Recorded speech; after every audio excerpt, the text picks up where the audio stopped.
what factors predict whether somebody is going to do well? I mean, can you look at someone in their 40s and say, "Oh, this person is going to do well"? Well, yes, I think that we go from simple to complicated. From simple, I will say that there are simple characteristics of people do. They will tell us whether they will do well or not. I mean, the people who exercise, even not very much, but let's say 30 minutes a day, even walking. The people who sleep regularly, usually 7 hours per night, possibly. The people that have pay attention to what they eat, the people that do regular prevention, the people that are socially engaged, not alone, that have a connection with others, do not smoke, and do not have hypertension or high cholesterol, they have a health expectancy that is about 9 years higher than the rest of the population. 9-year health experience before they develop a disease, there's 9-year difference. So already we know that from large epidemiological studies such as the UK Biobank. So these, now what we don't know are the mechanisms that connect these behaviors and exposure to health, the mediators. And so there's a lot of work done on the mediator. And if you ask me, but I am biased, I think that mitochondrial function is one of the most important things.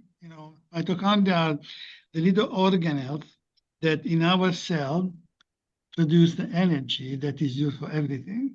And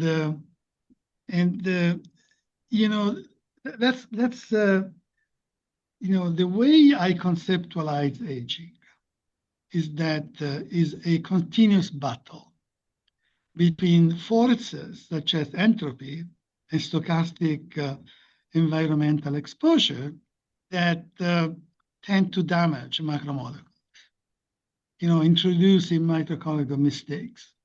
But then there are a very large cadre of evolutionary conserved mechanisms that prevent and repair those damage continuously. I mean, there are about 10,000 breaks in our DNA every day in each cell. 10,000 every cell. Imagine the number.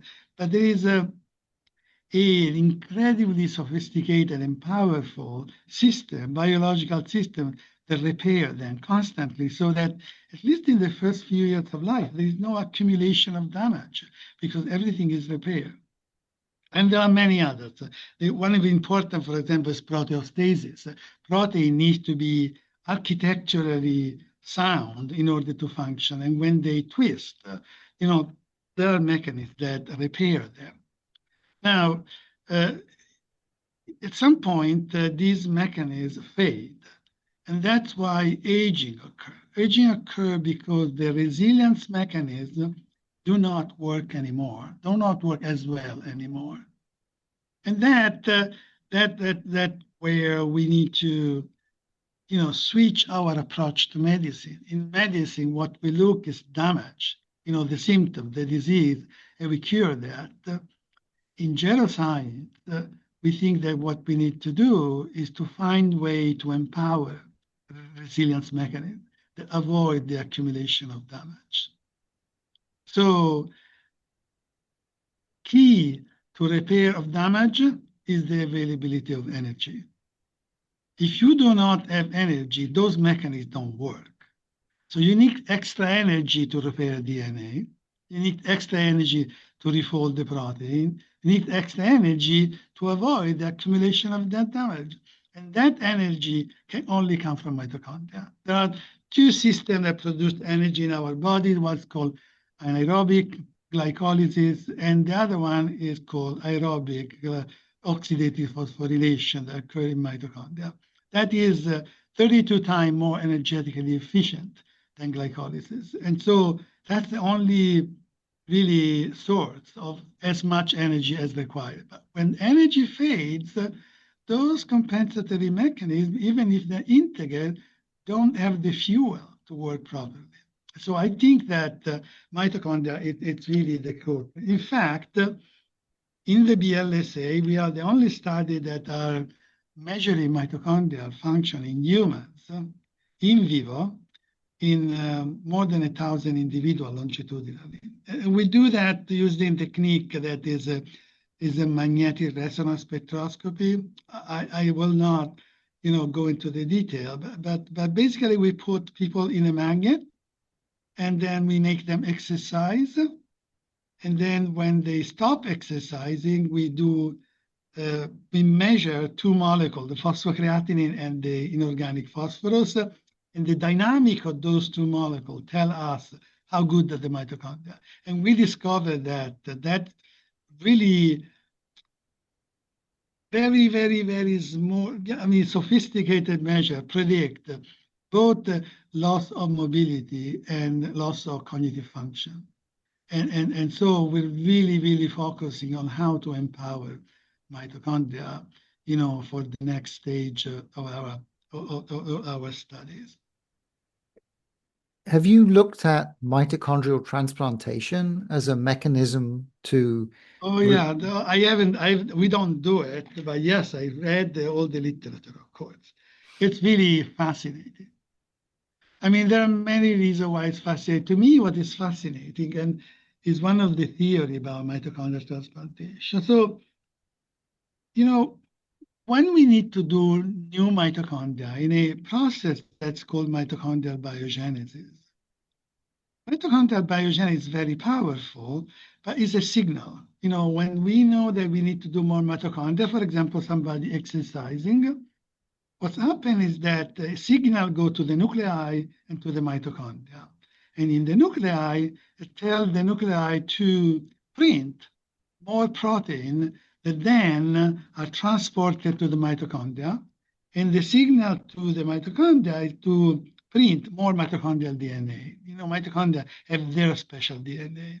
And then when this amount of protein in mitochondrial DNA is expanded enough, the mitochondria go into fissions, right? From one mitochondria, you create two. And then you can create 4 and 8 and 16. You know the story of the grain of rice. As you amplify, become unbelievable. And so the condition for this to happen is that the mitochondrial machinery works. You provide the protein to the mitochondria, you provide the DNA to the mitochondria, but inner mitochondrial machinery should be able to assemble this properly. So if the mitochondria are already damaged, this may not happen. They may be a critical threshold when mitochondria are really damaged, where mitochondrial biogenesis has no hope to work. We start understanding, for example, that people that do not respond to exercise is probably because the damage of mitochondria is already too high. Well, nature has an escamotage of that. Nature can transplant mitochondria and so provide the seed of good mitochondria that can be used to start amplifying mitochondrial biogenesis. So the few mitochondria that are injected can be the seed for the proliferation of healthy mitochondria that can save the destiny of the cell. I think that, at least in my view, this is the perspective that has been proposed that is the most attractive. With that true, we should be able to do mitochondrial transplantation. Instead of allowing this to nature, we can do it. There are companies that are actually working on that. And it's a fascinating field. We don't do it, but I'm following the literature, like I'm reading a novel.